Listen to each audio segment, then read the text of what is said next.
from lust to love? What's the difference between lust and love to you? Do Friday. Oh, love. What is there to write about love that has not already been written? I do enjoy this prompt, but it's that kind of enjoyment that you have for a dad joke. It's that feeling of rolling your eyes and trying not to smile because you do not want to encourage such behavior. Love is one of those things that the older I get and the more I experience it, the less I come away feeling like I understand. It's interesting that you bring up lust too, because both can cloud the mind and confuse you beyond explanation. I tend to believe that lust is more related to a carnal desire. Lust is a physical, sexual attraction, even an obsession. In many ways, I think lust is passive. Lust is an uncultured, passionate yearning, primal and instinctive. Love is active. Love isn't just something that you feel, it's something that you do. It's beyond such an easy explanation. I think love implies more effort than lust. To love someone is to actively care for their whole. It's not something that one can really do without making an effort. Love requires support, intimacy, knowledge. We may think ourselves capable of these things when we lust for someone, but when we love someone, those things become the forefront of our feelings for them. Support, I think, is the simplest of these to comprehend. What kind of support is necessary depends entirely on the people involved, but it's what sustains the concept of unconditional love. It implies a level of intimacy, or at least a strong desire for intimacy.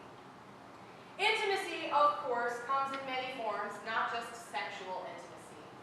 To give intimacy to someone is to accept their vulnerability without giving consequence. It's creating a space for safety from rejection or doubt. Knowledge in this context is much more nuanced. We bring everything that we think that we know about the world and how it works into our relationships. To love with knowledge is a testament to our compassion and capacity to deliver another human being from our own judgment. To love is to achieve an altruistic intent. I never thought that I, of all people, would quote scripture, let alone on my cake blog. But this is relevant. Love is patient. Love is kind. It does not envy. It does not boast. It is not proud. It is not rude. It is not self-seeking. It is not easily angered. It keeps no record of wrongdoings. Love does not delight in evil, but rejoices in the truth. It always protects, always trusts, always hopes, always perseveres. Love never fails. 1 Corinthians 13:4-8. This passage in the Bible talks about the many gifts that God gives. The three biggies are faith, hope, and love, but the greatest of these is love. 1 Corinthians 13. Soulmates are another lofty idea that's difficult to articulate. My answer to this question would be similar to questions about faith. In order to say whether or not I think something exists, we need to establish a clear definition. I certainly don't believe we all have one singular, compatible human being with whom we can share a fairy tale true love. I won't even go so far as to say that that doesn't exist, but we all need to understand that certainly the majority of romantic relationships do not fit into this capacity. I'll just remind you that there is no one-size-fits-all model for love or relationships, just as there isn't for life. There are at least as many ways to love in this world as there are ways to pretend. What makes a soulmate? How do you know when you found them? Can we have multiple? Can we ever be happy again if we lose them? I'm not sure what I hope to achieve personally. For better or worse, I often find myself to be a love tourist.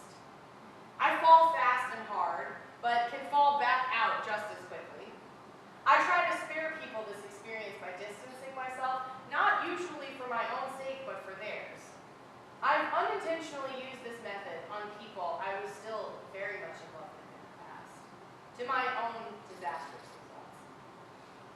Love is one of many great art forms that frustrates me because of my inability to master it. Like guitar or sculpture or photography, I took all the classes, I read all the things, I memorized all the rules and all the information, and I can explain it in theory. In practice, however, my product is shoddy at best. I'm not sure if I'm incapable of picking suitable partners for the activity, or if something that I'm contributing to it is defective, but I know that thus far, at the time of this writing, I have been dissatisfied with the results of my efforts. Far be it from me to administer advice on it. Even in the movies I enjoy about love, there are very rarely happy endings. In most of them, the couple either breaks up or one of them ends up dying, and the other is back where they started, alone but a changed person. Esther Perel is a Belgian psychotherapist who talks about how we measure success in relationships. We mistakenly believe that when relationships are over, particularly marriages that end in divorce, we have failed. Maybe we should define them by our growth as a person from beginning to end. Did this relationship change me fundamentally for the better? Did I learn more about who I am and what I am capable of? What direction did this send me in regards to becoming the version of myself that I want to be? If you answered positively to any of those questions, then maybe the length and the conclusion of the relationship don't matter as much as you thought they did.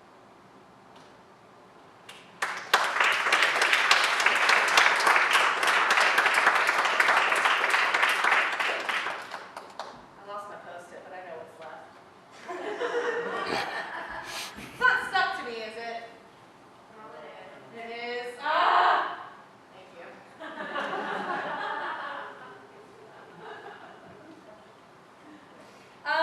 No, we're coming to the end. And I really appreciate the time that you spent with me this evening. Hope you had a good time.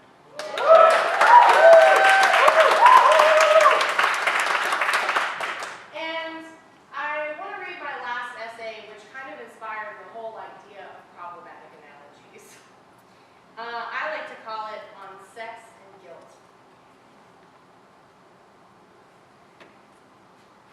I spent the last year of my 20s trying to eliminate a lot of the shame that I have grown up with about my body, my kinks, and just sex in general. I had always been able to count on one hand the number of people that I had sex with, which seemed like a really important quality to me. It wasn't until my last serious partner that I had experienced good sex consistently, and I was finally discovering what I enjoyed. And as it turned out, I enjoyed it a lot. When we broke up, I found myself incredibly depressed. If I was being honest, it wasn't even about him as a person. A lot of it came from my sudden loss of sex and touch. As time went on, that became the bigger deficit in my life. I began seeing a narcissistic coworker, a terrible idea on all accounts. He was incredibly manipulative, but at the same time brought me a strange peace. I'm empathetic, and he felt nothing. It was actually really soothing at times. The sex was amazing. And he helped me learn a lot about myself and my kinks. And this was the first time I was having sex with somebody regularly, but not exclusively. With the epiphany of my freedom, I began to seek more sexual partners. Over the summer, I more than doubled the number of people that I had slept with. And then I started to ask myself, well, what counts as sex? Then I would lose count and start feeling really guilty and ashamed because I thought that this number was supposed to be so important. Somehow, this number factored into my overall decency as a human being, especially as a woman. I needed to think of a good analogy for the number of sex partners that I had in order to adjust my feelings. And it took some time, but I think I found it, so stick with me. I remember the first car that I ever drove. It was my sister's 1985 Pepsi can metallic blue Chrysler Plymouth Horizon. Rest in peace. We called it the POS. Yes, we did. Piece of shit. Broke down a lot, and my brother and I would get out and push as my sister steered it back home. We kept a baseball bat shoved into the crease in the back seat between the back and the butt cushions, and the head was propped up against the driver's seat because the driver's seat would just fall back. Yes, it did. I was 12, and my family let me drive the car in laps in the yard around the house. It was tricky at the back corner where my mother's bedroom was because the neighbor's fence jutted out and made another corner diagonally that the car was just narrow enough to fit through. I would allow myself just the slightest bit of speed in the backyard, flying around the house and slow down to fit between the corner and the fence. Eventually, the POS broke down beyond repair, and my sister was away at college anyway, so. Towards the end of college, I got my very first car. It was a black 2007 Nissan Sentra, or Nissan Versa hatchback. Sentra was the car my mom had over. She had a 1991 Nissan Sentra and then a 2001 Nissan Sentra, same color, girl when we started. I bought pink and black seat covers, and I coddled that baby. I drove it back and forth across North Carolina, the coast to the mountains. It had a GPS and a DVD player and all sorts of other bullshit that I didn't use. But more than anything, it was mine. That was what I loved about it the most. I moved to New York at the beginning of 2011, and I came up in the Versa with all of my stuff. And the plan was for my mom to come and get it and take it back to North Carolina so that my sister could use it while I was in the city. I had it with me in Brooklyn for months. The only time I drove it was to move it for street cleaning. I had kind of started to resent it.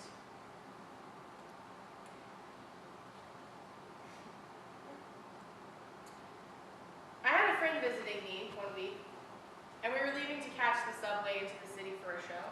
And I decided to move the car before we left so that I wouldn't have to do it in the morning. As I approached, I noticed that there was no glare on the passenger side window. That's weird, I thought. Did I leave the window down? My stomach dropped when I ran up to see the window was smashed in and the stereo stolen. I sobbed in anger and mourning. I had been mistaken. Something important to me was damaged. My friend calmed me down. She helped me move the car. She convinced me to deal with it in the morning. We cleaned up the glass. We bandaged up the window, and we took it to get repaired. I never replaced the stereo. My mom came up to take it back a few weeks later. My sister had it for a few months, and after a nervous breakdown, it had been parked illegally too many times, and it was impounded. When she never picked it up, it was taken by the state. And just like that, my very first car, my very first love. For Christmas of 2017, one of my best friends gifted me her 2005 Dodge Stratus.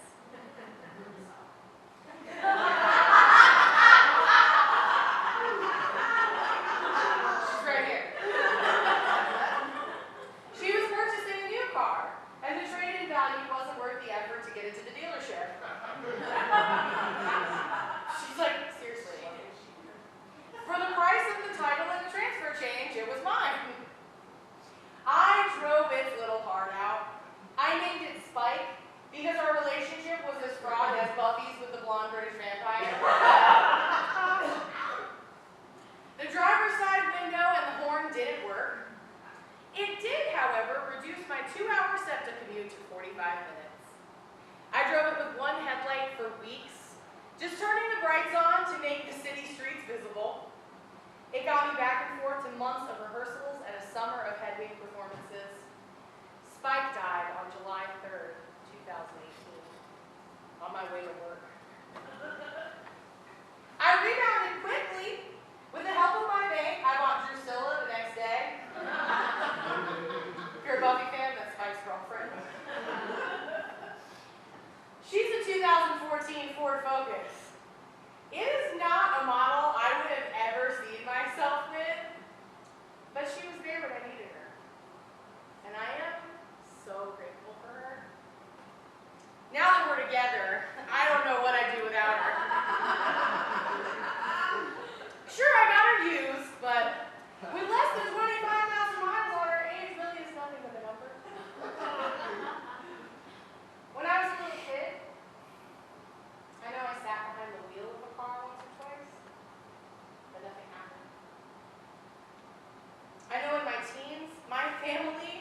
that never took off. Same.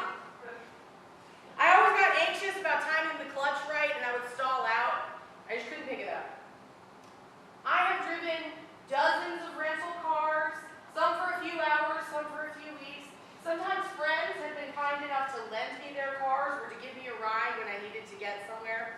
Just about everyone interacts with cars at some point in their life. You can't go anywhere without seeing cars. Sometimes they're in ads for things that don't have anything to do with cars. Some people make it their whole lives, making it about cars. They collect them and they modify them and they race them and they make a hobby out of it or even make it their job. Some people hate cars and they never want to drive or even ride in them. Some people start driving early. Some people start driving late. Some people never even try it. Some people take every precaution and some people are a little less safe. What I think we can all agree on is this. The number of cars a person has driven in their life says absolutely nothing about their worth as a human being. The number of sexual partners a person has in their life says absolutely nothing about their worth as a human being. I left the job with a narcissistic coworker and he stopped speaking. I took a new job. I got cast in one of my dream roles. I got some incredible artistic opportunities, and I met the love of my life. I like to make jokes that most of my writing is about my conquests. The reality is that it helps me to dissuade some of the guilt that I feel around enjoying sex. I write about it so that my sex is a part of my art. I also love driving, though it may not be as big a part of my life. I have a lot of stories and memories around my experiences with it. Neither of these things tell you much about me or who I am. If you ask me, or anyone else who knows me, which seems to be most of you here tonight, I don't think it would even come up as a topic of conversation. And even if it did, it wouldn't matter. Sex, driving, performing, writing, food, film, theater, podcasting, magic, cooking, yoga, reading, these are all things that I enjoy. And not one of